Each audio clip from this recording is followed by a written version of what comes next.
Welcome back to my channel. This time, the arrival of a rare and small Paphiopedilum species in the spotlight.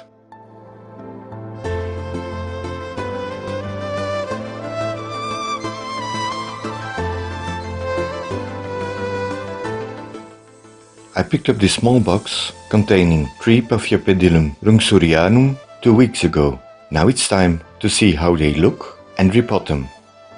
In case you're wondering why I'm wearing gloves, simple, they're in rock wool grow cubes, something I'm extremely allergic to.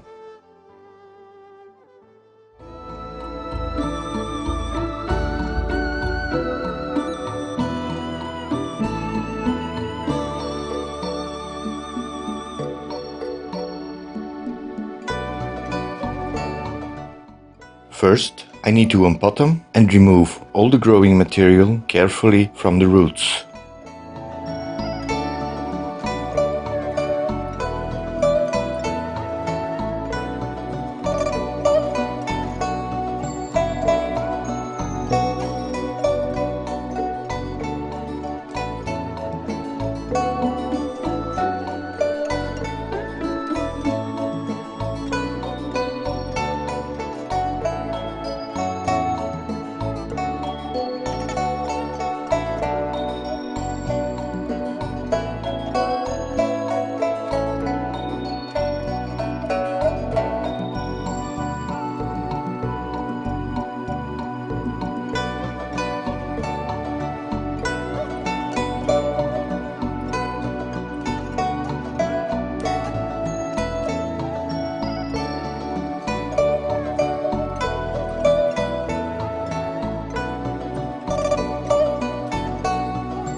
For such small, flowering-sized plants, they have quite long roots.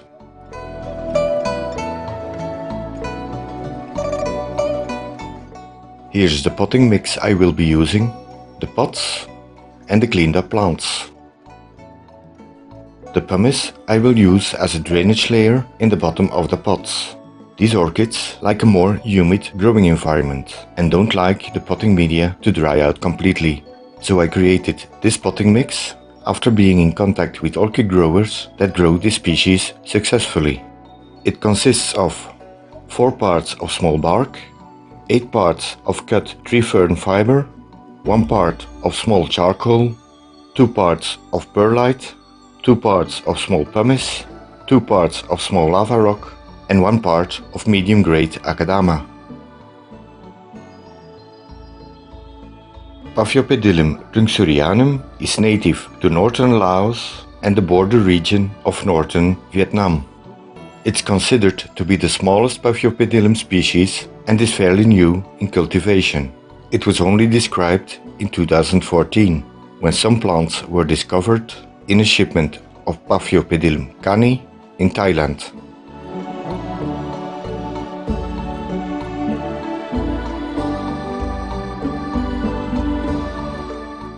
Its natural habitat is high up in the limestone hills, where it grows more lithophytically in the crevices of the rocks. Both Paphiopedilum rungsuriyanum and Paphiopedilum cani grow in the same region and look quite similar when not in bloom. In these crevices, there's always some decomposing leaves and other biological debris that functions as food and the growing media.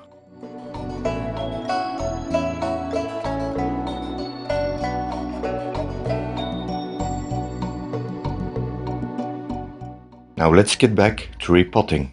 To stop the media from falling through the drainage holes, I first put in a piece of draining mesh, then followed by a thin layer of pumice.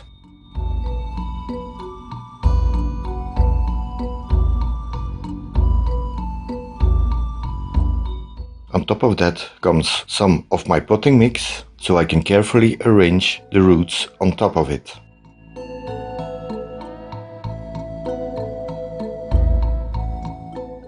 And then the pot is filled up with the rest of the potting media. This is done carefully not to damage the fragile plants. To stabilize the plants, I push down the media carefully without putting too much force on it.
And to finish off, I tap the pots on the sides to settle in the media.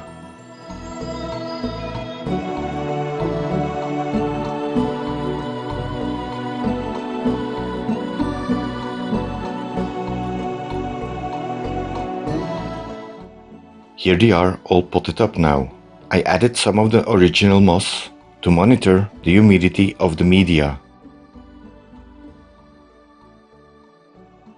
When taking a closer look at the plants, the mottling on the greyish leaves becomes clearly visible. The underside of the leaves is purple.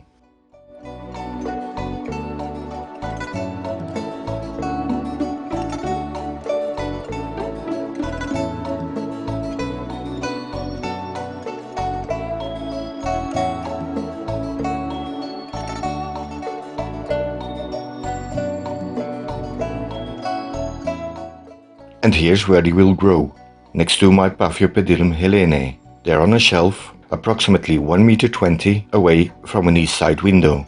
Both species need the same growing conditions, so they should be fine here.